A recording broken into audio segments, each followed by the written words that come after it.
Two innocent people gunned down for no apparent reason. There is no forced entry into the residence. 3 shots were fired, and we have 2 deaths. They are either the luckiest shooter in the world, or they're really good at it. After a vexing series of dead-end leads, Kenda is forced to employ a strategy of last resort. They've already killed twice. They wouldn't hesitate to kill again. So I do something then that I rarely do. In my career, I have never seen Kenda do this ever before. I am life, and everything else is death. Make your choice. It's the saddest thing when an innocent person dies over nothing. Because it's never for anything. It's always for nothing. There's one thing that never changes. Murder. A life has been taken. Their stories are now my stories. I'm Lieutenant Joe Kenda. I've solved nearly 400 homicides. Somebody has to take control. Somebody has to look out for the victim. I never know where a case is going to lead, but I'll never stop until it's solved.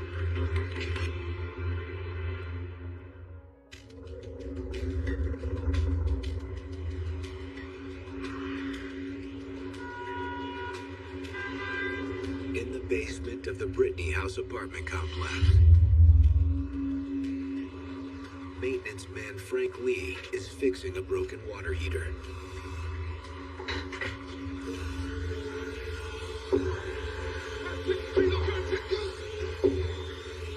He hears a commotion when he's in the basement, and it's a fairly noisy apartment complex, and he didn't think anything about it. He continues working on the water heater.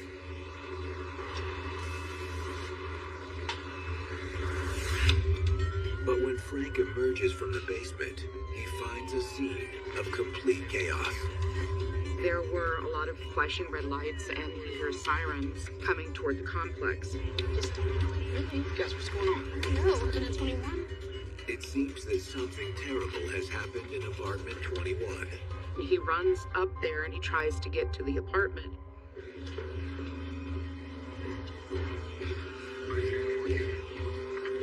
Can't come in here right now, sir, okay? The police stop him, but not before he sees 2 bodies laying on the floor. A little over a mile away, Lieutenant Joe Kenda is on the scene of another crime. Go for Kenda. When this particular case came forward, I was working another shooting, and I had a team of detectives there. Dispatch tells Kenda there's been an apparent double homicide. 10-4, Kenda out. You're gonna have to take this one, Butler. Make sure you get everything under control, and I'll be there as soon as I'm done here. On my way, sir. I had trained Sergeant Butler for a period of several months to be a backup person in homicide call-out because I just can't be everywhere all the time. Once Kenda determines that the victim of the first crime is going to survive, he breaks away and heads to the crime scene on Arvada Street. This is a low-income housing area. There are lots of people in these buildings that have long criminal histories. When I arrived there, Butler had done exactly as I'd trained him. Nice work, Butler. Thanks, Lieutenant. So what we got? Got 2 Vics, both pronounced on scene, and both have already been transported. You can take me to the officer that first went to the apartment? Yeah, I'll take you to him.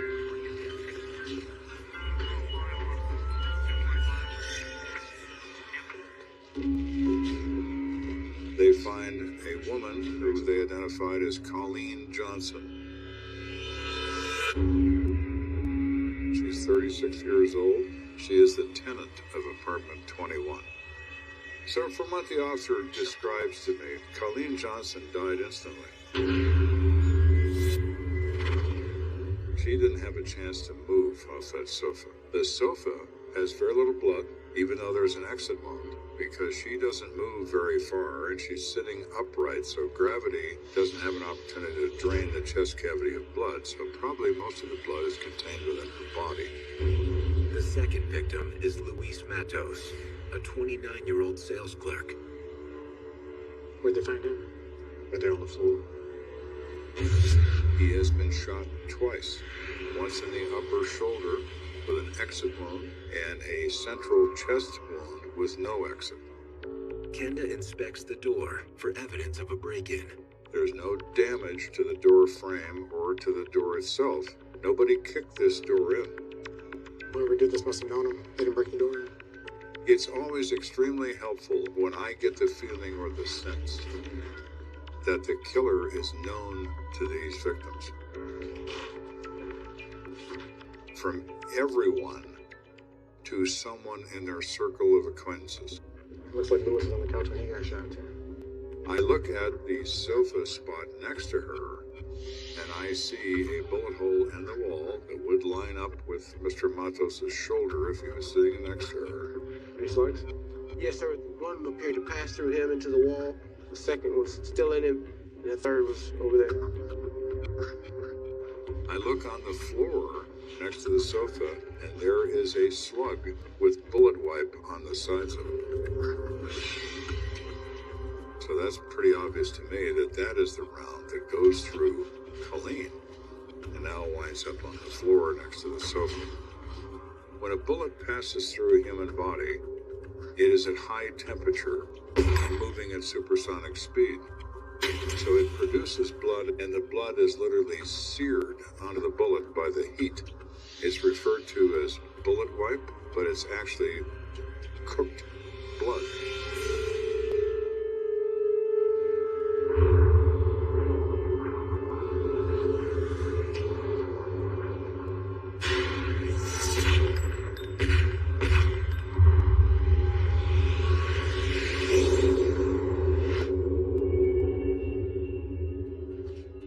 Kenda also finds 3 expended casings on the floor.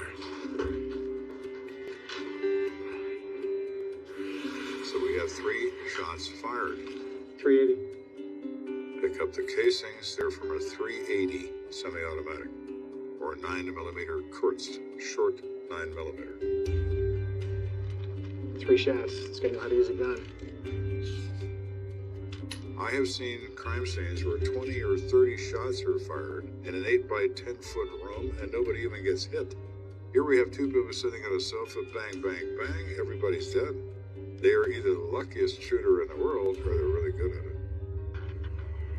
But it's likely the killer didn't set out to shoot both Luis Matos and Colleen Johnson. Usually when you have a double homicide, there's one intended victim. If there are other victims, it's because they were in the wrong place at the wrong time. The fact that the murder happened in Colleen's apartment leads Kenda to believe that she was the target. The likelihood in my mind is great that Luis is collateral damage. Whoever came here was looking for Colleen Johnson. In order to figure out who wanted Colleen dead, Kenda needs to learn everything he can about her. Who does she spend her life with, and who has she been in contact in the last 48 hours that maybe made her look like this?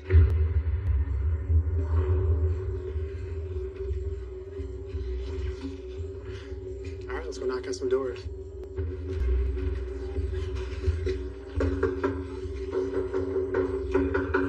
You know anything about the people upstairs? No, I don't know anything, sir. Kenda's men have no luck with the first few neighbors. But in the complex's basement, they find maintenance man Frank Lee. Frank? Yeah. Lieutenant Kenda. This is Detective Butler. We're investigating the shooting in apartment 21. Do you mind if we ask you a few questions? Absolutely. He says he knows Colleen, talks to her quite a bit. In fact, Frank had just spoken with Colleen earlier that evening. So you know her well? Yes. Can you tell me about her? She was a good kid. Well, she's a nice person. She's got financial problems, like kind of we all do. But she works hard and she tries her best. And she just had some hard luck in her life. What's your relationship with Lewis? They were very close. She always talked to him about her trouble. Trouble, you said? I like the T word. What kind of trouble? She's got this boyfriend. Oh, yeah? And what's his name? His name is Alvin, but everybody calls him Sarge. Because he's in the Army at Fort Carson. He said they're like oil and water, those two. They fought all the time, and you could hear it all throughout the whole apartment building. Frank recalls Colleen has even called the police on Alvin.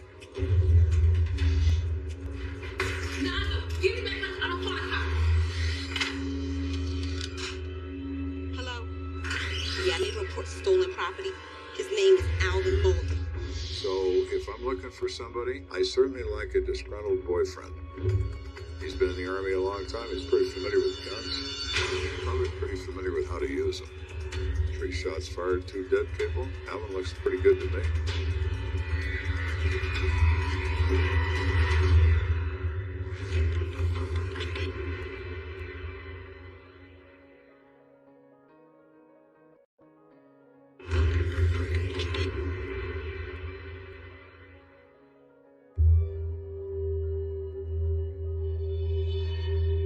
So at this point, we have 2 dead people, but I believe that one of them is the target, which is the resident, Colleen Johnson.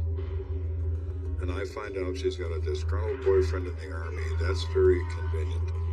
So our focus now is Alvin, and where is he? Kenda and Butler head to the U.S. Army base at Fort Carson for help in locating Colleen Johnson's boyfriend, Alvin Molden. The Army maintains a unit called CID, Criminal Investigation Division, and they are the Detective Bureau of the U.S. Army. And they are extremely cooperative with us. Hello, I'm Lieutenant Joe Kenda, CSPD. Hello, Lieutenant. How may I help you? We're looking for a soldier named Alvin, between the ages of 37, 40 years old. Alvin Molden. Yes. One moment. Bang, they produce him. The CID escorts Kenda and Butler to Sergeant Alvin Molden's barracks.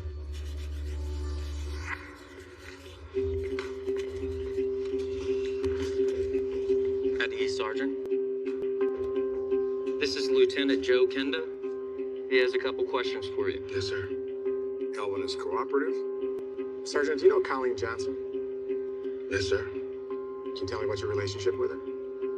He's been dating her for 2.5 years. He admits to all the trouble I've had over the years. Where were you last night between the hours of 7 and 9 p.m.? Right here at the barracks, sir. Can you confirm this?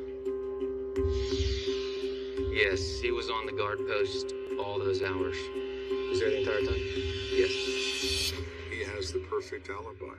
He's on guard duty in the United States Army in front of everybody and his brother. He could not have physically done this crime. So here we are with this guy that looks so good, and he's not the guy. This statue of him turns into sand and drains through your fingers. With Alvin Molden in the clear, Kenda has to break the news of Colleen's death. What? I'm sorry for your loss. He was extremely distraught. They had a bad relationship, but he loved her deeply, and it showed. I know this is difficult, but I need to ask you a few questions. Can you think of anyone that would want to hurt Colleen? No, sir. He can't imagine anybody that would do that to her. Can't imagine her being in a position to even know people that would do something like that to her. Once Sarge kind of overcame the initial shock of the news, he was able to tell police a little bit about Colleen. I mean, she was a store clerk. I mean, she tried her best to make ends meet. He said that she works hard, she makes little or no money, she's barely making it. Because of her financial status, Colleen had to live in an apartment complex that wasn't the best in the Springs, and it did have some elements of some drug activity. Did she use drugs at all? No, sir, she didn't. She doesn't do drugs, she doesn't buy them, doesn't sell them, doesn't tolerate people who do. Colleen made a point to avoid the criminal element that lived in and around her building. Colleen is not a person who is causing problems for anyone. With no indication that Colleen had any enemies, Kenda wonders if he's barking up the wrong tree. Am I wrong to assume that Colleen is the target? What if Luis is the target? Colleen is the collateral damage, as somebody knows he's over there at her place. So now the next step. Tell me about Luis. Kenda needs to know everything he can about Luis, and he's in luck. An officer has found a friend who was with him just before the murder. Carla Cox is well known to Luis and spends a lot of time with him in his apartment. It's clear to Kenda that Carla Cox is distraught over the death of her friend. So you know something about what happened last night? I didn't see anything, but I was with Luis last night. Colleen was having a bad day. That's a friend of ours. And he told me. Colleen is somewhat depressed about her boyfriend and she wants to talk about Alvin, Sarge. So she was having relationship problems, so he said I'm gonna go over and talk to her. Went over to the apartment, and I went out to my patio, and I heard 3 gunshots. So I pressed Carla a little bit, and I said, well, you know, he's not involved with it. No. But it's not that he wouldn't do that. What do you mean? He was a ladies' man. I mean, I guess that's why he had an ex-wife. Carla tells Kenda that Luis is in the middle of a bitter divorce. He gets around? Oh, yeah? Yeah. And she really got mad at him for all the women he would run with. He was known to have extramarital relationships, to include one with an 18-year-old. She doesn't seem to be amused by his taste in young women, particularly when he's in bed with them and she catches him at it. So now we have a new thing to think about. Do we have the jealous ex-wife? What if she decides that Luis's newest girlfriend is Colleen Johnson? And she goes over there to get even and shoots everybody. Could that be? Sure it could.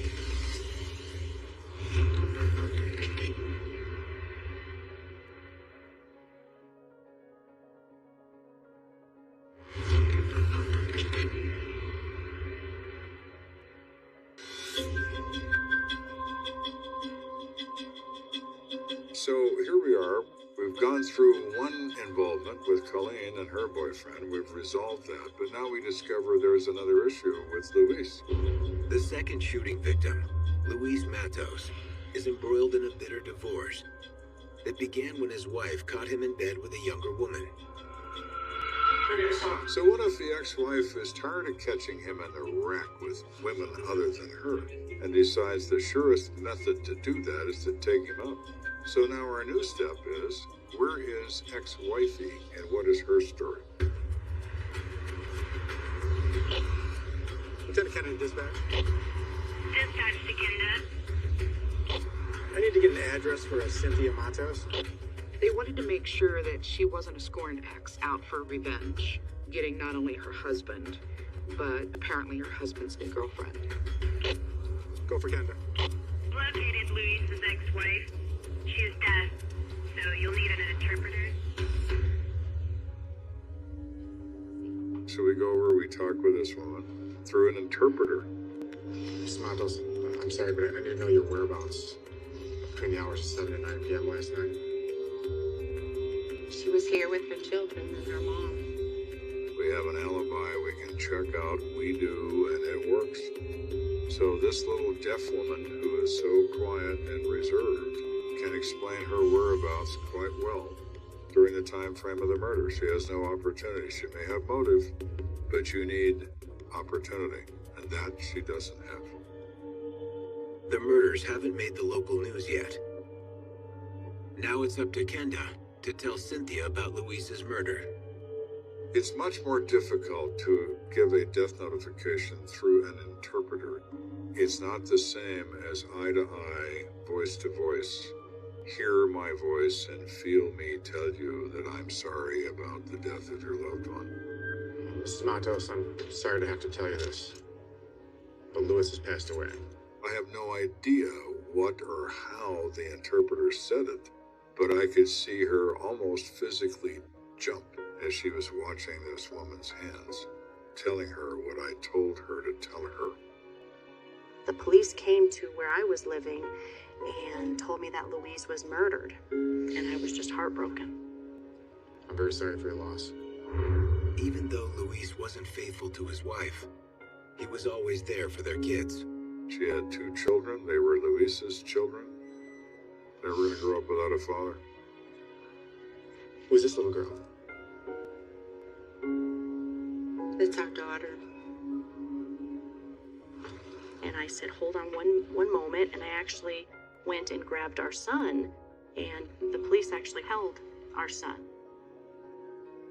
And you could see that the police were just so upset. Cynthia tells Kenda that Luis was a wonderful dad. In my line of work, you often encounter children who are victims of the loss of a loved one. It's always an awful thing. It absolutely fills me with resolve. How old is he? 10 months. I can't undo this. I can't make their father become alive. I can't do any of that. But I can take revenge for them. That I can do. We're going to do something here that needs to be done. And that's what I do. So now what, boss? That's a good question. We're in a quandary as to where to go next. When you are conducting the investigation, sometimes you run out of leads, you run out of direction, and you have to go back to the beginning. You always go back to the scene and you start fresh again. So we continue pursuing knocking on doors. We're going to knock on every door until we get an answer from every person in this complex to see if they know anything. 3 hours into it, the officers' canvassing efforts pay off. Hey man, how's it going? I'm Detective Bo. A detective knocks on apartment 12 and finds a Felicia Miller who lives in this apartment. You know anything about what went on upstairs?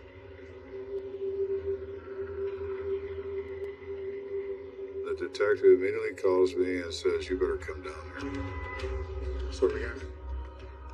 Felicia is in her apartment. The detective comes out in the hallway and says, I think this is it.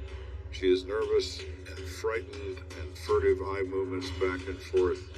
Everything about her says key witness, and everything about her body language says she's afraid, but she knows. I can feel it in my bones. This is the magic I've been looking for, and I found it behind door number 12.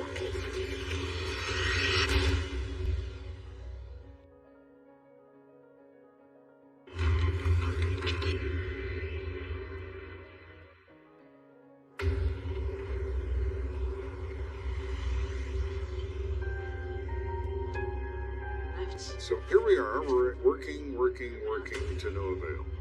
We have promising things that fall apart. We have promising people that go away. But now we have found maybe, just maybe, somebody that has something to say. Her name is Felicia Miller, and she lives in the apartment directly below the crime scene. She is also several months pregnant. She's frightened, but she also has the look. And by the look, I mean the look of knowledge. So I sat down with her at the kitchen table and I said, tell me what you know about this shooting. Because you know, Felicia. Well, It's in your best interest to tell me what you know right now. these girls did it. Girls? And then stop me for a second. These girls did it? It is a rare thing for a woman to use a firearm in a commission of a crime. And she uses the word girls, plural. What girls? She says that the one girl's name is Chantel Davis, but everybody calls her Tang. And this other girl that runs with her is a little bit younger, and her name is Leah Tria Brown, but everybody calls her Mookie. Then there's this guy that hangs out with them named Alan. But I don't know him that well. So how do you know Tang and Mookie? We met at a Red Cross shelter. Then they just showed up here. Who is it? They come into her apartment 2 days before their shooting. Is that Felicia? Hey, how are you? Good. Yeah, I was, want to know if we could chill here for a little bit. Okay. Listen. Mookie, Tang, and Alan. They move in. This is work, right? This is right out. But when Felicia let the trio into her home, she had no idea what she was getting into.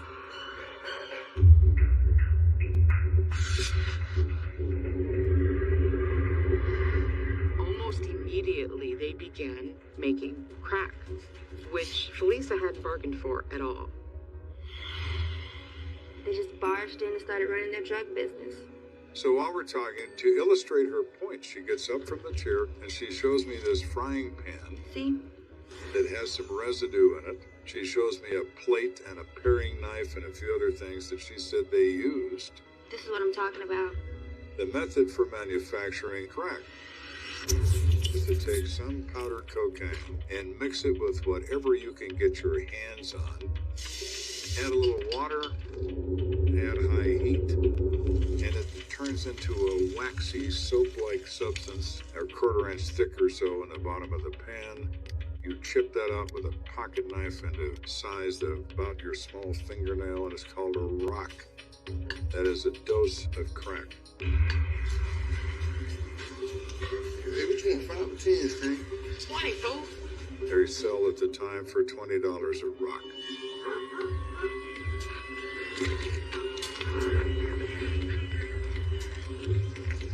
Crack gets its name from the sound it makes when it burns. It makes a snap, crackle, pop sound. Hence the name, crack. Tang and Mookie use drugs? No. As far as I know, they just deal. I've never seen them used. They just sell it. It's just for the money. That's the only reason they do it. What else can you tell me about them? Tang is the one in charge. She kept describing Tang as the leader of this little crew. That whatever Tang said, everybody did. Tang's a drug dealer. Tang has a hair-triggered temper. And even Tang's criminal associates are afraid of her. And she always carried a gun. Do you know what kind of gun? No idea. The fact they're using her house could draw her into criminal charges. Being pregnant, she doesn't need this stuff being cooked around her or the threat to her residence. So she's looking for a way to get them out. Felicia tells Kenda and Butler that 2 days earlier she mustered up the nerve to tell Tang and her crew they had to leave. But Felicia got scared and decided to enlist the help of a trusted neighbor. She considers Colleen Johnson to be a nice person and she likes her. So she goes to her for advice. Yeah, we can talk. What's going on? Colleen and Luis are having a couple drinks and she blurts out her story. They're cooking drugs in my apartment, and I just want them out. No, you need to call the cops. I can't call the cops, then I'll be a snitch. No, by the time the cops get there, everything will be okay. The cops will handle it for you. Don't worry about that. They'll be in jail. If she finds out, she'll kill me. Both Colleen and Luis tell her, call the police. They'll show up, everybody gets arrested, they're gone, the cocaine is gone, problem solved. Can I use your phone? I would, but it's been turned off, sweetie. Luis says the phone in my apartment works. Go to my apartment and use my phone. It's not a problem. Okay. Felicia says she started for Luis's apartment, but once she got to the door, she got cold feet. On the street, the last thing you want to be known as is a snitch. A government built a crackdown on laboratories. She does go back and talk with Mookie and Tang to try to reason with them to have them leave her apartment. Felicia, what's up? Yes, I mean, I can see you still coming. I need for you to leave. We just got here. I'm serious. Then, Felicia makes a fatal mistake. She says to Tang and to Mookie and to Alan that she's talked to her friends, and they told me to call the police, and they're going to come here and arrest all of you. I just want you all to leave. Who you told that to? Colleen and Lewis. Them fools upstairs? Yeah? She just fingered those two victims. What's Tang thinking? They know about me and the dope. They need to go away. Tang reaches into her bag, takes out her gun, sticks it in her waistband, looks at the other two. Let's go.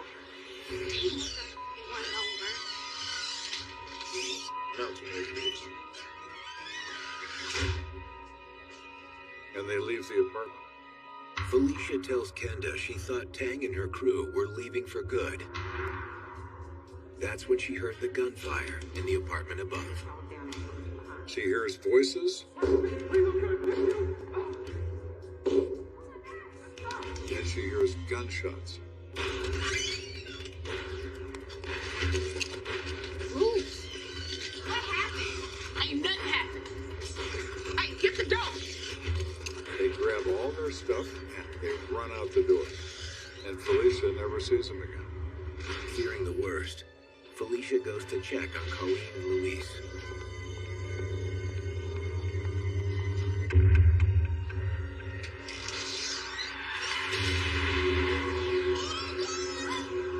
She sees both of them laying there, and she is freaked. Somebody call the police! Somebody call the police!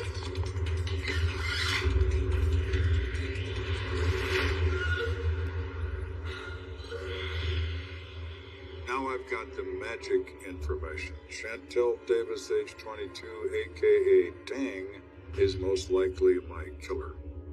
Kenda knows who he's looking for.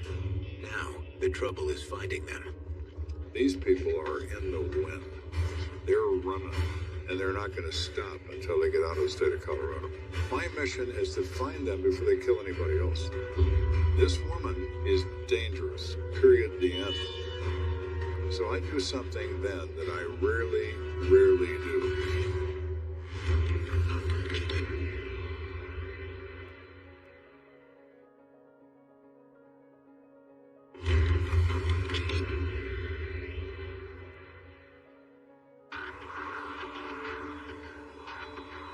We're at the point of this investigation where it's no longer in the dark.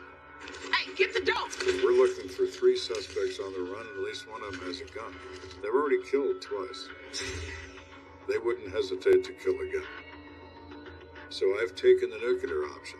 In my career, I have never seen Kenda do this ever before. But what he did was he called a press conference. I'm not known as particularly friendly, so the fact that I've asked for a press conference, they think is a big deal. So they all show up in like 15 minutes. Thank you all for coming. Kenda has a strategy. Use the news media to convince the killers to surrender. Bad guys watch the news. They watch, and I know they do. Presently, we have 3 fugitives that are on the run. I announced to the planet, radio, TV, print media, I have active arrest warrants for the crime of first-degree murder for Chantel Davis, age 22, also known as Tang. Latria Brown, age 19, also known as Mookie. And a 3rd suspect that goes by Darryl Allen.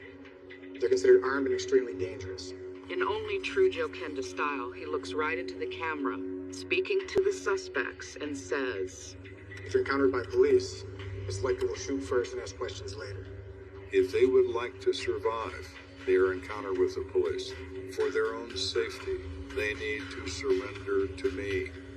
I won't hurt you, but I can't say the same about my brothers and sisters in law enforcement. If you're within the sound of my voice, you need to understand this. I am life, and everything else is death. Make your choice. Thank you. We won't be taking questions at this time. Within 40 minutes, the phone rings. It's Chantel Davis. She's at the bus station in Colorado Springs, and Mookie is with her, and they want to surrender so the police don't kill them.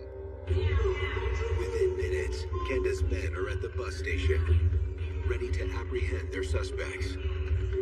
When the officers approach the bus station, they see Chantel and Mookie standing there with their hands in the air. They handcuff handcuff him and bring him to me. Tang, you have the right to remain silent. Anything you say can and will be used against you in a court of law. Do you wish to waive these rights? I need a verbal answer. Yeah. I don't know nothing about shooting people, so yeah. Tang is mad at everybody and mad at me too. We sit and talk for a few minutes. Do you own a gun? No.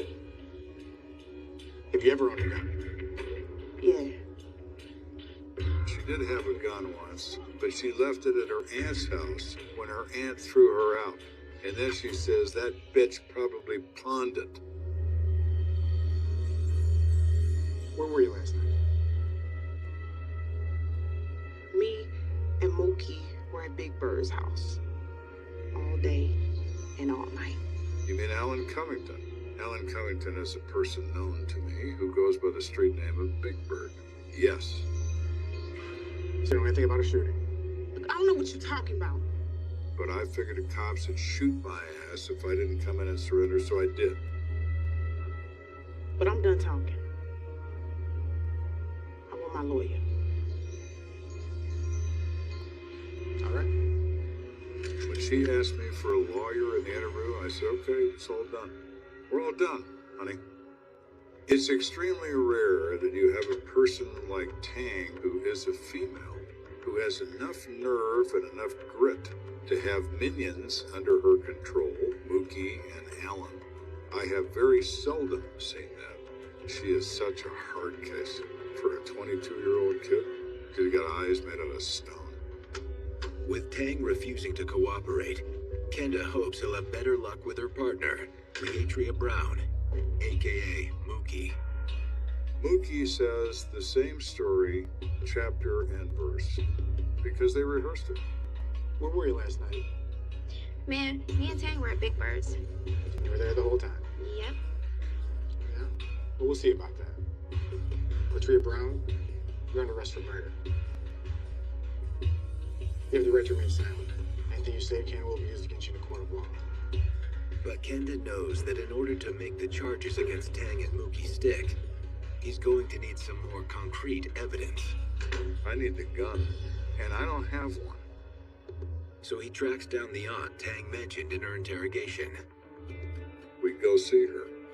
She says, oh yeah, she was here. Her and Mookie, they came here, they stayed here for a few days. I threw their ass out. Why was that? Cuz those two girls ain't nothing but thugs. Oh, Tang is nothing but trouble, man. That girl is mad at the world. And she said, you know that girl's got a gun? What do you know about a gun? She keeps it in her room. Mind if we take a look? Go ahead, whatever. So we search the room, we find a receipt for the gun. In her name, for a Lorcan 380 auto. Hey, Lieutenant, have a look at that. It's the same make and model used in the shooting. That's the right caliber.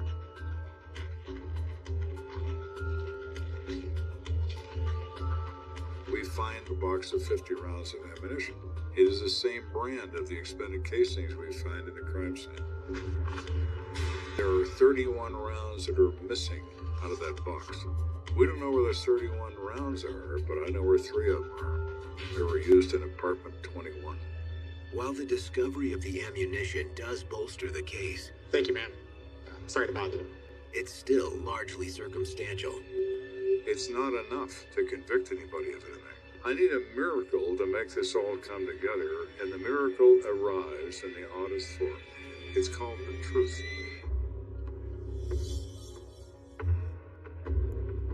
I get a phone call from the Sand Creek Division, one of our area commands. Said a guy just walked in here and announced that he is Daryl D. Allen. Hey, I'm Daryl Allen.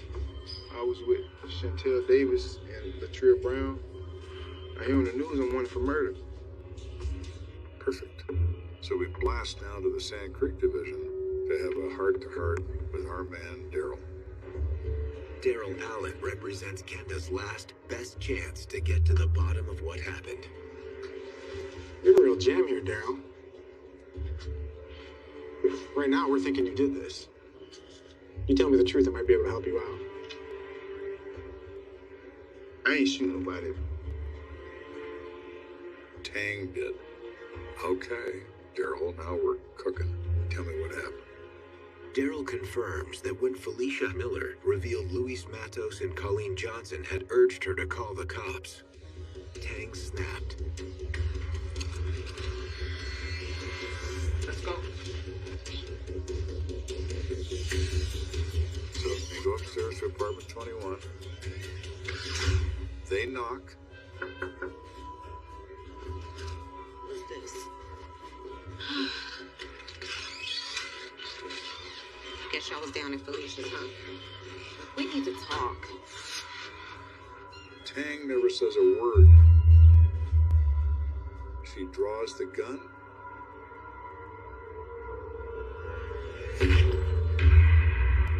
And shoots Colleen in the chest. She turns the gun, shoots Luis in the shoulder. Then Tang shoots him in the chest.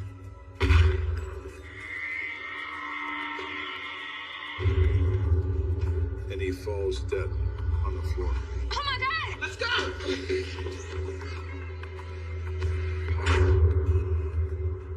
You know what happened to the gun? Tang forced me to get rid of the gun. She had me go a couple blocks down from the apartment, toss it in this field off Arvada Street, I think.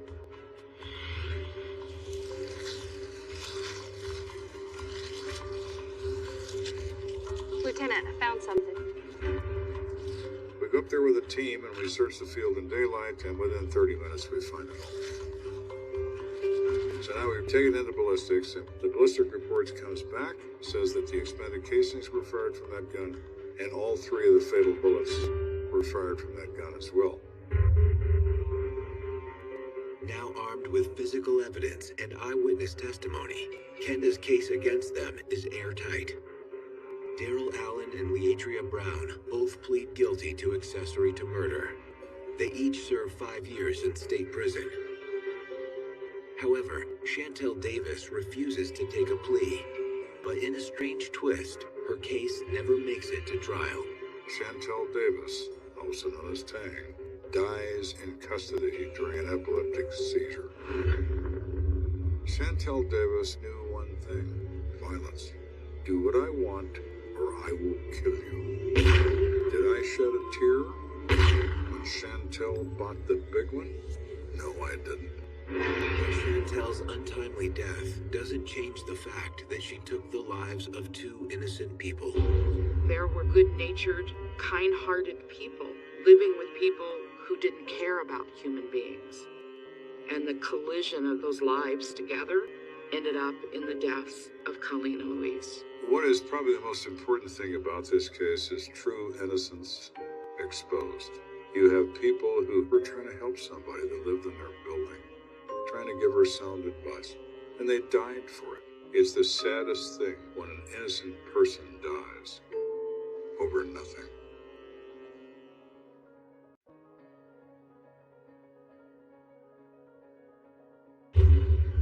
A shooting rampage in the dead of night.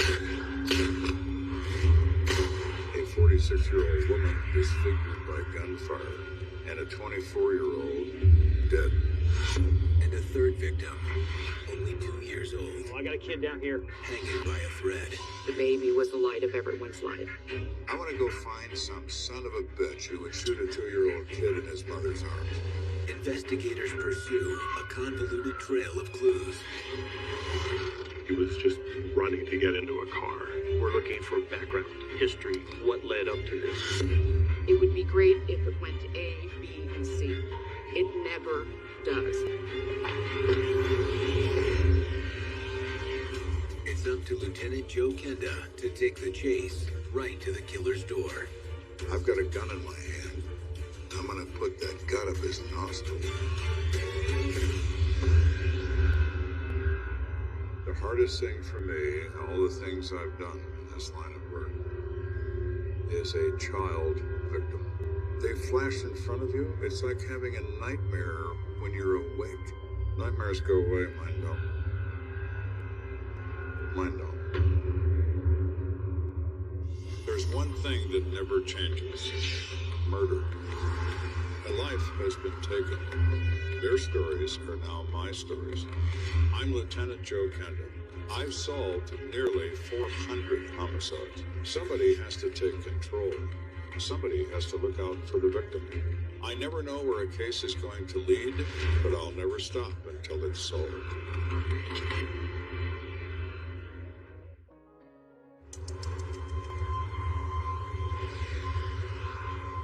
It's long past midnight in Colorado Springs. And Officer Tony Erickson is taking a quick break from patrolling the north end of town. So, the buy bus car comes by. They buy the drugs, right? I remember it being a quiet night. Most people are in their houses. They want to be left alone. And there shouldn't be a lot of activity going on. Oh, we're chasing after him. And he's trying to hold his hands up and run at the same time. 72 Alpha, go ahead. When the call came in, I just had this overwhelming feeling that this isn't going to be good. Shots fired at 990 Holly Springs Lane. Female reports on suspect in her house. 72 Alpha, Temple will be around.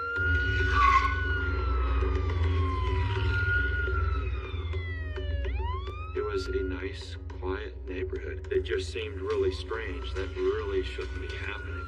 We had no idea what waited us. With backup officers and EMTs on their way, Erickson and his partner, Jim Carson, approach Apartment B with extreme caution. You always have to assume the worst of what you may face. Someone can jump out and fire upon you within a very short period of time, even though you're ready. Police, open the door! I got a body. And I see a woman in her 40s sitting in the recliner. I could see that there was puddles of blood. She's moving. I got movement. It appeared that she had been beaten severely on the right side of her face. I could see a gunshot wound. At that point, we didn't know what happened. What are we dealing with? Ma'am, can you understand me? Is the shooter still here? Does he still have his gun? Are you sure he has a gun? Is he in the back bedroom? She's nodding her head yes. Okay, you sit tight. Let's move. I remember taking almost a low kneeling position. Officer Carson, he's staying high. All I knew is I had a shooter down the hallway and there were other potential victims. I was the first to go in. Check her vitals. Yeah, she's gone. Oh, I got a kid down here. I could see the child on the floor, flat in his back, arms out at the side, and nothing's moving. I saw blood on the child's sleeper, and it's just a horrible situation. You could see that the child had been shot. It's just motionless. He's alive. I just remember so vividly the child's eyes, the eyes blinking. Hey, I'm gonna need an ambulance over here ASAP. I've got an injured child. I repeat, injured child. Just a very, very bad scene. Something that just should never be, that someone should never have to face. Hang on, buddy. You'll be all right. You'll be okay. Across town, Lieutenant Joe Kenda is running on empty after a 15-hour workday. This work can be mentally exhausting, physically exhausting. Your mind races all the time. You're thinking of all these things that are happening. What could I do differently? And finally, after 15 hours of that, I wasn't sure what my name was, let alone anybody else's. And it's time you say, I've got to get some sleep. Dispatch to Kenda. And then the duty call comes. Go for Kenda. There's been a multiple 187 at 990 Holly Springs Road. You immediately are alert.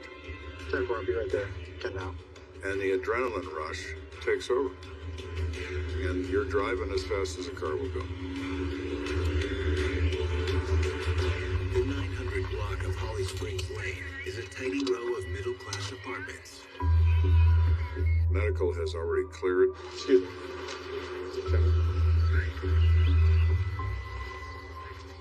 Gentlemen. Lieutenant, That's what we got. got a call of shots fired here. Got here, knocked unannounced, got no answer, so we kicked it in. Searched the whole place, no shooter. And how about the victims? Got 3. 1 fatality. Diane Lindsay, 24-year-old white female. Got 2 others that were injured. Her mother, Dora Lindsay. Bad news is we got a 2-year-old child. A child? Yeah, a boy. Diane Lindsay's son, Matthew, was shot through the neck. There's a 2-year-old child with a gunshot wound that is grievous. If this child survives, he doesn't have a mother. At age 2, his prospects of a happy life have changed dramatically. Hey, Lieutenant, this is where we found her seated when we came in. Kenda surveys the grisly scene. This apartment is very cluttered. I see a chair. It's explained to me that that's where Dora was found, sitting in the chair, appearing to be relaxed, with a pressure contact gunshot wound to the right temple and an exit through the left cheek. Kenda moves on to the bedroom. Diane's body is face up on the bed. I see a gunshot wound in her forehead and one in the center of her chest. Behind the bed, you can see high-velocity blood spatter on the wall, microscopic dots, as well as other blood from the exit wound, probably in the head.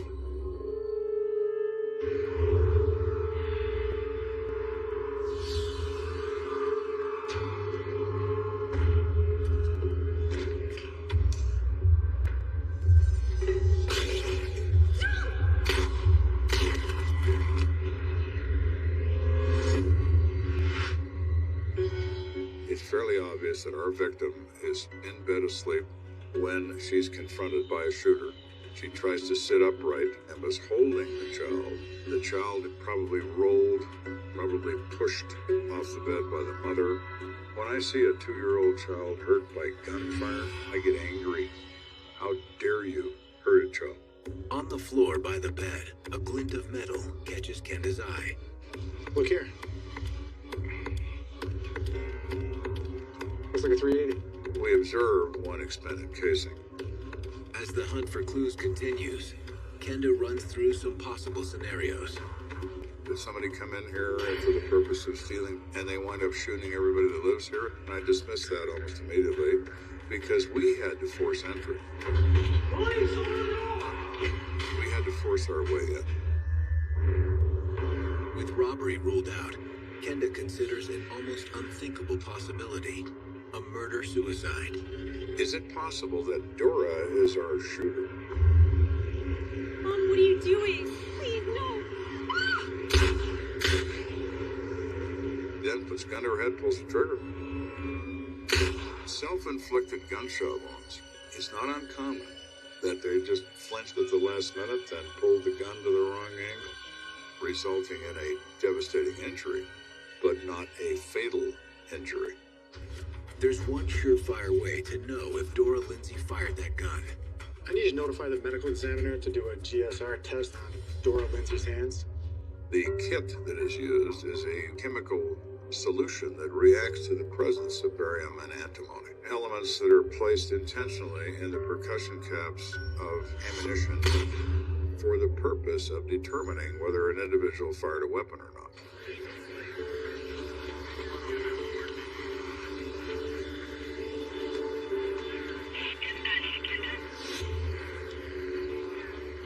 Go for Kenda. My tech at the hospital calls me back. No GSR. He said the results are negative. 10-4, Kenda. This woman didn't fire a gun. So the next step, of course, is to start talking to neighbors. Did they hear the shot? Anyone that's out walking the street? Do you know anything about the residents? I know both Dora and Diane. They seem like really great people. The upshot is that Dora lives in that apartment and that her daughter, Diane, recently moved in with Mom, bringing this child with her when she moved in. Sir, can you tell me anything about what happened tonight? Did you see or hear anything? Didn't really see anything. I live on the back side of the building. The residents in the back-facing apartments are a dead end. But officers have had better luck with someone from the front side. Hey, Lieutenant, I have someone who says he saw a shooter. Really? We need a next step, and we just got handed one. We find a man in apartment C whose name is Vincent Kuzik. Mr. Kuzik, I was told you saw something? Yeah, Sesame, probably about 150. And a bell's ring in your head. Bingo. Now we're really getting somewhere. Let's go the rest of the way.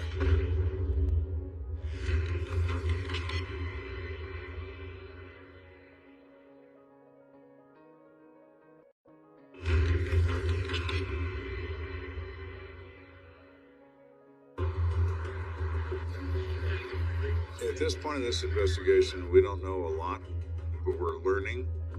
We have a 2-year-old child who's hanging on to his life by a thread, a 46-year-old woman who's been disfigured by gunfire, and a 24-year-old dead in her mother's apartment. It's an emotional case to me because a 2-year-old child has suffered a gunshot wound. But at least I've got a place to go. We have a witness, Vincent Boozer. Can you tell me exactly what you heard and saw? It happened pretty quick. We were asleep. The sound was so startling, coming out of a sleep and not knowing for sure what the sound was. What was that? It was sort of one bang and then two closer together and then a fourth bang. And the fourth bang was a noise that I had heard before. The door of our apartment building slamming shut. Somebody just ran from the building. My recollection is that it was a dark jacket and it looked like he was just running to get into a car. Would you recognize this person if you saw him again? It was just so dark, I really couldn't see much. But I'm sure it was a man. All right, well, thank you, Mr. Busick. No problem. So we've gone from not knowing anything to knowing that our shooter is a man. He's running from the building. Our shooter has a key to the front door. Not everybody has that, unless you're quite familiar with the family. But at this point, there's only one eyewitness who can confirm that connection. The grandmother, Dora Lindsay. Gunshot wounds to the head are very difficult. We don't know what her cognitive powers remain as. We don't know if she can speak clearly, but we've got to go try and find out. The next morning, Kenda pays Dora a visit at Memorial Hospital. On my way to see Dora, I go to Peds ICU, and I look at Matthew.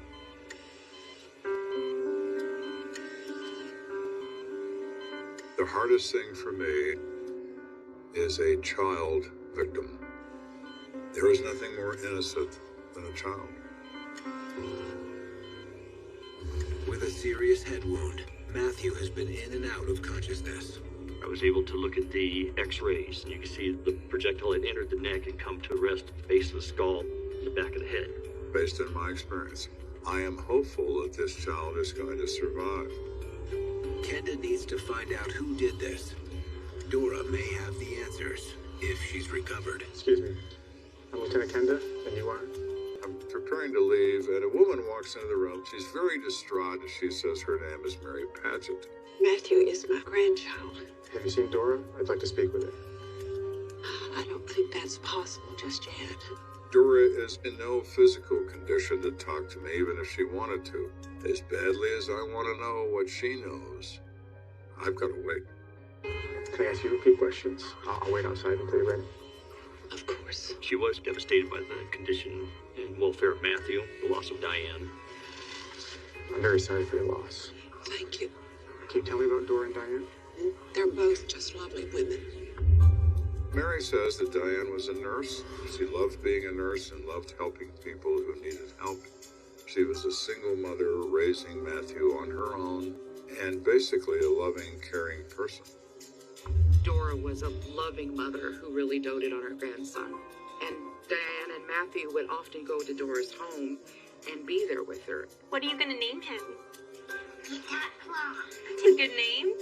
And the sad part is Matthew, the baby, was the light of everyone's life. Can you think of anyone who would want to harm them? I can't think of anyone. Was her ex-husband or any boyfriends? She says that Matthew's father is no longer in the picture and hasn't been around for some time. But Mary also tells Kenda that Diane recently began seeing someone new, and the relationship got pretty serious fast. Diane has a current boyfriend whose name is Michael Norris. He's a licensed practical nurse at a nursing home where both Michael and Diane worked. Can you tell me about him? Well, they've only been dating about 5 months. What if this 5-month relationship suddenly takes a turn for the worse, and emotions rise, and things go wrong? It is likely to assume that he could get a key to Diane's apartment. Access, emotion equals violence? Let's go find out.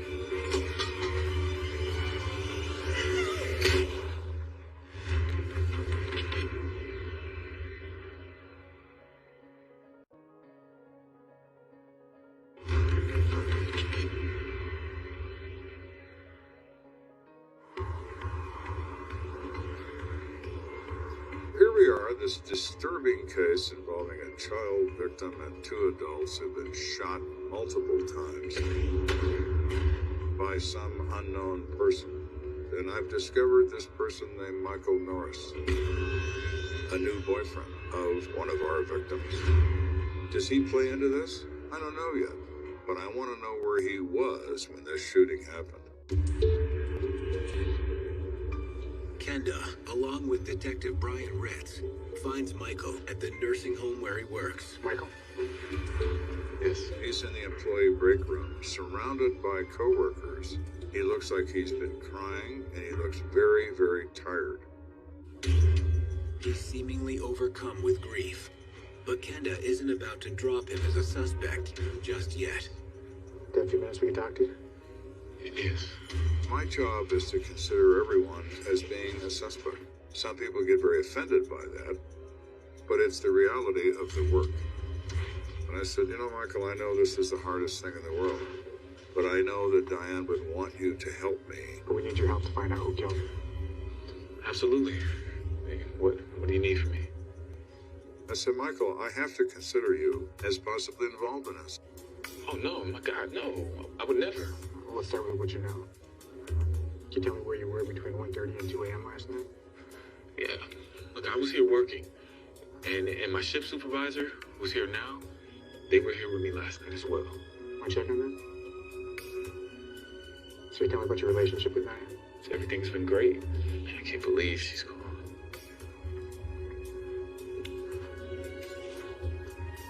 Everything checks out. His alibi checks out. Everything works. Michael is absolutely clear of being responsible for this event. Can you think of anyone that would want to hurt Diane? Or Dora, for that matter? I think I can. And who is that? His name's Eric. And I'm thinking, Eric? So who is Eric? He explains his name is Eric Williams. He says he's the babysitter for Matthew, the little boy. Is he the guy who's going to shoot this child? When Michael explains that Eric babysits Matthew as a favor, Kenda is even more intrigued. When he's not taking care of Matthew, he's a house painter by trade. So he's not a child care guy. So why is he doing that? Why does he take care of Matthew? And Eric and Diane used to date. So now we're not talking about a babysitter anymore. We're talking about an ex-boyfriend. That's a whole different ball of wax. Eric and Diane had dated about 2 years. You like that? And the common bond between the two actually was Matthew, that little boy. Isn't that fun? And Diane, as a single mother, did need the help. Matthew and Eric got along great. Matthew loved him. That's when Eric offered to come over and babysit in his free time. And her being a single mom, she definitely needed the help. Hey, I'm here. Come back, buddy. How you been? Well, my. I like ex-boyfriends. They get real upset about being an ex-boyfriend. And how'd that work out for Diane? She didn't really have an issue until I came around. So then Michael explains that she gets back into the dating scene and begins to date him. So, okay, Diane, you break up with this guy for whatever reason, but you allow him to remain around. That could be a recipe for violent reaction. So you two didn't get along? Not really. You know, I was cordial. I tried to be nice when I was there, but I knew he didn't like me around. Diane, you here? Michael went over there once to pick up Diane. Oh, hey. And Eric was there because he was with Matthew. How's it going? So who are you? Oh, Michael. You must be Eric? What do you expect to get out of this? Excuse me? They were staking their territory, and Michael stated his. Diane was his girlfriend, and Michael let it be known to Eric that he wasn't staying away from Diane. You got no business being here. You gotta be kidding me, right? I'm serious. Hey. Hey, Diane. I'll be outside whenever you're ready. Michael thought there was going to be a physical confrontation, so he decided to leave and just get away from the situation. You screwing him? Are you? I'm not doing this with you. So it was obvious to me, and I'm sure it was obvious to her, that Eric was jealous of me. If I ever felt any tension, I try to remove myself from the situation. Thank you for your help. And I'm sorry for your loss. So Eric just moved to the top of my list. We then start doing a background check on Eric Williams, whether it be through our criminal records, through state criminal records, or anything. The investigation into Eric Williams' background reveals no criminal history, but the search does unearth Eric's address and his vehicle registration. When Kenda runs the plates, he receives some surprising news. When was that? That car has been discovered abandoned. So I ordered that car to be impounded, and I want to go look at it right now. Great, we'll be right there. We head over to the impound. They found Eric's car. After it had been towed to a police impound or police evidence garage, a search warrant was obtained for the vehicle. So we go look at this car. We're here to see a car that's registered to Eric Williams. It should be right over there. Came in about an hour ago. Thank you. You're welcome.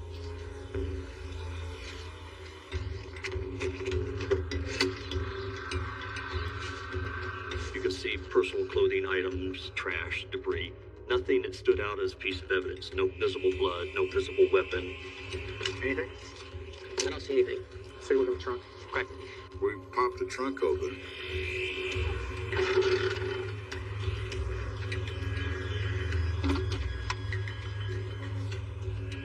And lo and behold, we have a gun.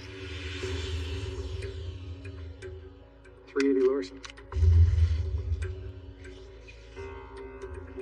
Looks like a 380. There's a magazine in the weapon, and there is another magazine in the bag loaded with live ammo. Not just a gun, but the right kind of gun. Been fired recently. I think I just found my murder weapon, and it's in Eric S. Williams' trunk. It's warrant time. We send that weapon into ballistics in the lab. I already know it's my murder weapon, but I want you to tell me it is. We have a last known address on Eric. I want to go find some son of a bitch who would shoot a 2-year-old kid in his mother's arms. Let's go to his apartment and see if he's there. We're pretty sure this is our guy. He's already shot 3 people, including a little kid. Sarge, you go ahead and cuff him, cover him. You now clear the rest of the house. 10-4, Lieutenant. Be careful.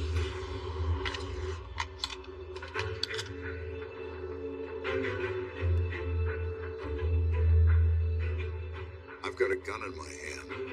When we approach this door, I'm hoping he opens it. I'm going to put that gun up his nostril.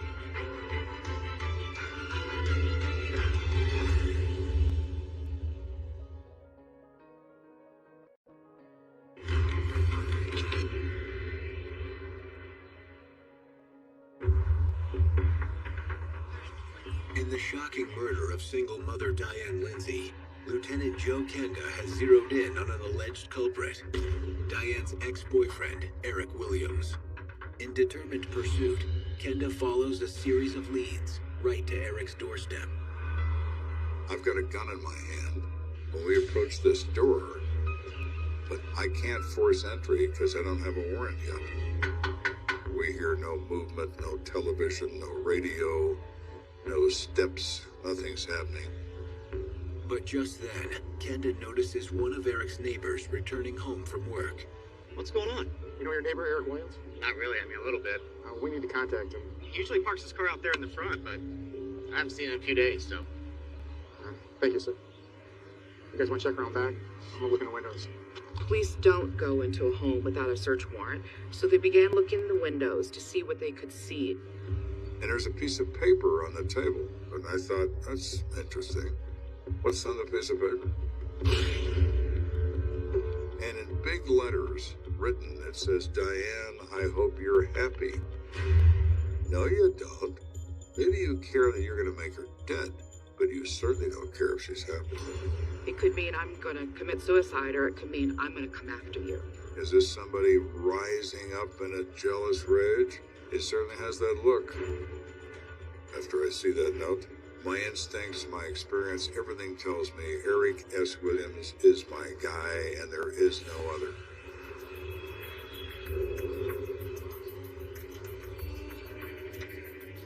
You better have some good news for me. This just came in. It's the ballistics lab report. The key piece of evidence Kenda needs to file charges against Eric Williams. I get the report back on the weapon we find in the trunk of his car, and that is, in fact, the weapon that fired the fatal shots. The slugs that were recovered at autopsy match the gun. Everything works. This is the gun. Bingo. Let's trace the sales documents on that gun. Will do. The police department maintains computerized records of firearms sales transactions, so they run the serial number through the computer system, and they get a hit on that gun.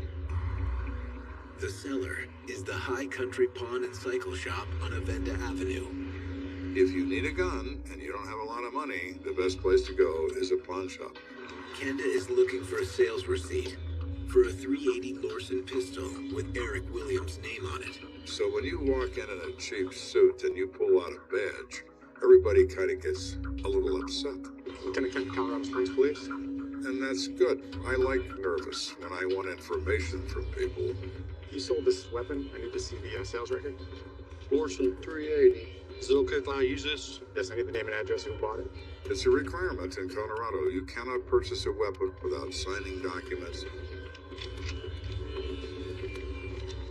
Here's the person that bought it right here. It's Jessica De Herrera. And it's like, what? Who are you? I see the name Jessica De Herrera, not Eric Williams. Who the hell is this? She got an address there on El Paso. Make sure this is the right one? Yes, sir. All right. Thank you. Thank you.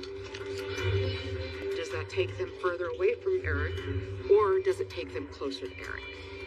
That's what they won't know until they find Jessica. Local property records lead Kenda to Jessica's residence on the south side of town. You always assess people when you first meet them. We knock on Jessica's door. She jerks the door open. Jessica is no kid. Hey, Jessica De Herrera? Yeah?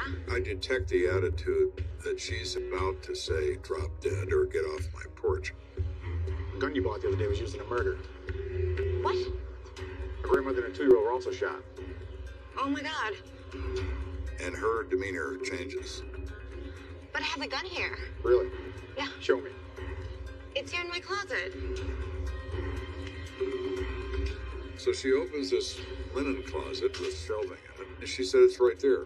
Right where, Jessica? So weird.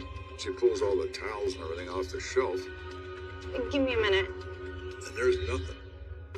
There's no gun, there's no bullets, there's no anything. I don't understand. Just tell me more about this missing gun. She talked about how her ex-boyfriend had held a gun to her head, so she purchased it for protection. Obviously, I'm beginning to question whether she's being completely honest with us. Do you know an Eric Williams? Sure, he dates my roommate. And her name is? Marie West. She should be coming back here in a few minutes, but we're gonna wait until she comes back.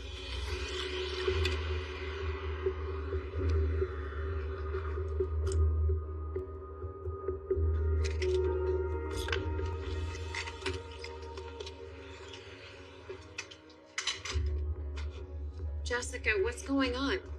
Lieutenant Kendall with Colorado Springs Police Department. Yeah, and what? We understand that you date a guy named Eric Williams. Yeah, we've been together for a few weeks. Why? Well, let me tell you why. There's a weapon that Jessica, your roommate, purchased the other day. They wound up being used in a triple shooting, one of which is dead. Our prime suspect in that case is Eric Williams. Eric wouldn't do something like that. Diane Lindsay was killed. Do you know Diane? Diane is his ex. The lady with the kid, oh my god. And now she's completely helpful. Marie went on to explain that she thought it was very odd that Eric always talked about Diane. You know, she got a new boyfriend and he doesn't feel right about it. She's sneaking around cheating on me. Who, Diane? Yeah. She says she thought that was very strange. Eric, you're dating me. What's the difference? You're with me, she's with him. How's that different? I don't know, just this. You want to run that by me again, Eric? It's okay if I cheat on her. I mean, that's okay. She just can't cheat on me. Because it's all about you, isn't it, Eric? When was the last time you saw him? He stayed the night last night. Marie says Eric went to a party alone.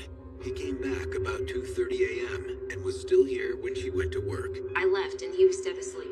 I'll be here for him, so make sure he calls. We've taken a convoluted path to put that gun in Eric's hands. He didn't buy it, but he was in the premise where the gun is now missing from. So we're back to the beginning. Where are you, Eric? Back at the station, Kenda forms a plan for hunting down his prime suspect. Right. So they found his car there. He was last seen at Marie's place here. I'm ready to go after this guy with anything I can get my hands on. He's hurt a kid, and you don't do that when I'm in charge of it. Officers are busy looking for him. They're trying to track locations. Anything we can find out about this guy. Whether it be past friends, girlfriends, work, to try to find out where he's at. My wheels are spinning at 1,000 miles an hour. Where is Eric Williams when I get a call that stops me in my tracks? Kenda here. Wait, what? In all my years as a detective, what just happened rarely ever happens. But it's the key to this particular case.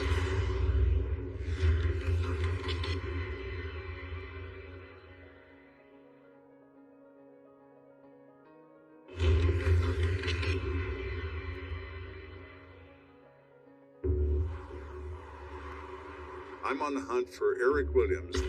I have a warrant for his arrest for first-degree murder and 2 counts of attempted first-degree murder. He is somewhere, I have no idea where, and I am desperately trying to find him before it hurts anybody else. Eric Williams did what? By day 2 of the investigation, shortly after 6 p.m., there's a stunning development. When somebody's looking at the possibility of life in prison, you don't generally expect them to walk in the front door of the police operations center and say, "Oh, here I am, I think you're looking for me." He turned himself in. When? He falls out of the sky. I was really looking forward to the moment of pointing a gun at him to see if he wanted to shoot me instead of a 2-year-old. All right, book him. Get him into interrogation. I'll be right there. You never know what to expect when you encounter someone who has done what Eric Williams has done. I've seen everything from laughter to screaming to sweating rage to all the things that you could imagine. So I carefully open this interrogation room door and I look at him sitting in handcuffs behind this table. And he is completely calm. Eric? Yes, sir. I'm taking your statement. You have the right to remain silent. Anything you say can and will be used against you in a court of law. He called me sir. He is exceedingly polite. Did you understand these rights as I spoke them to you? Yes, sir. Are you willing to waive these rights and tell me what happened? Might as well. My life's already gone. And my thought was, well, you're right about that, Eric. Your life is gone. All of the rage, all of the anger, all of the let me get a gun so I can kill Diane has left him. Tell me what happened. I was dating Diane for a long time. I loved her, you know. Her and his son. Does Eric like kisses? Yeah. He says he is not the father of Matthew, but he loves the little boy. When she said it was over, I offered to still watch Matthew every now and then when she needed me to. Eric tells Kenda the arrangement worked fine at first. But as Diane slowly dipped her toes back in the dating pool, she started giving off mixed signals. So what are you up to tonight? Just going out. One day she'd be telling me it's over and she wanted me to move on. The next day she would be coming on to me. He's not exactly sure what's going on, and then he finds out about Michael Norris. And that lights his fire. Yo, why you sleep on him? He just can't deal with it. And that he met this other girl, Marie West. He describes the evening of the killing, that he's at Marie West's house. He is still internalizing all this animosity and all of this rage about Diane. That's all he's thinking about. Are you all right? Yeah. And he decides he's going to go to a party, and Marie can't go because she has to go to work the next day. But you'll be back tonight, right? I won't stay out too long, okay? Okay. Good night. Eric claims that as he went to retrieve his jacket from the closet, he saw Jessica's gun. It's on the shelf in the closet.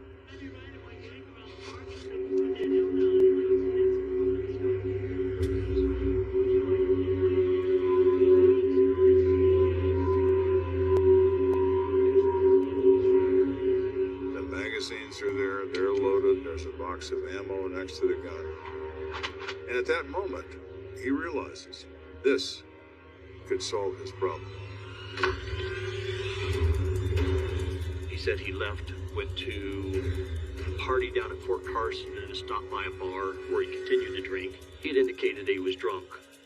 Sometime past 1:30 a.m., Eric heads out to find Diane at her mother Dora's, where she and Matthew have been staying.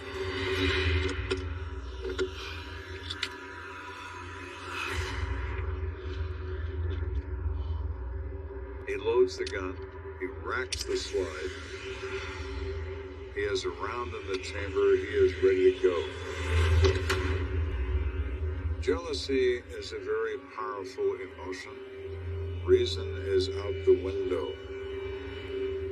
We're now talking about pure, white-hot rage.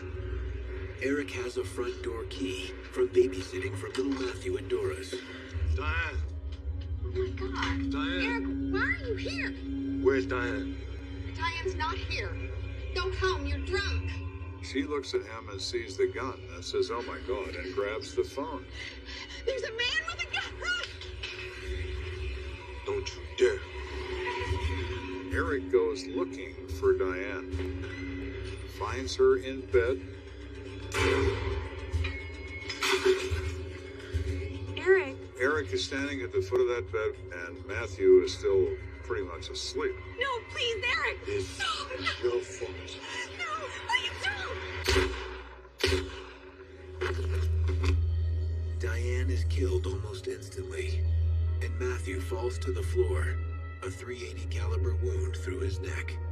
This little baby boy gets caught in the crossfire of love versus hate. There's been a shooting.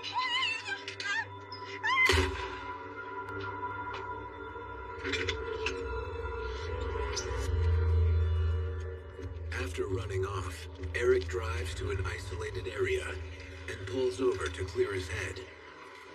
He stashes the gun in the trunk and abandons his vehicle. Now, as to why he would do that, who knows? He hitches a ride with somebody to get back to Marie West. So about 2:30 a.m. I got home. I just got in bed with Marie. He then said he woke up the next day and he became overwhelmed with guilt. I couldn't take it. I knew I had to turn myself in. There's just one more thing, Eric. The boy, the one you shot. And he almost starts to cry. And he says, I never meant to shoot Matthew. I never did mean to shoot him. I swear I didn't know he was there. I said, Eric, I'm going to see to it that we lock your ass up for this. And you can deny shooting Matthew all you like. Matthew is shot with a bullet from the gun you had in your possession. Officer. Yes, sir. Get him out of my face.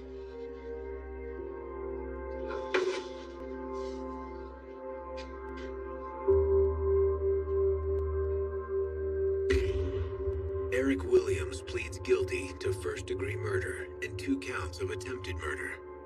The presiding judge sentences him to life in prison. In my mind, I still see that toddler on the floor, long eyelashes looking up at you, unable to move. And I've carried that for many, many years, and it would bring me a lot of comfort to see Matthew. Miraculously, both Dora and Matthew Lindsay survived the attack without serious permanent damage. He used to get a card or 2 from Mary afterwards, every Christmas, to say how Matthew was doing. So it was good to hear that he was doing well. The really sad part about Diane's fate is there's a mother who will never again see her child, but will always love her as much the day she was born. And there's a little boy grown up the rest of his life without ever knowing what it could have been like to have a mother. Eric Williams represents every male where it's all about me. All to satisfy his demented view of love. If I can't have you, no one is going to have you because I'm going to kill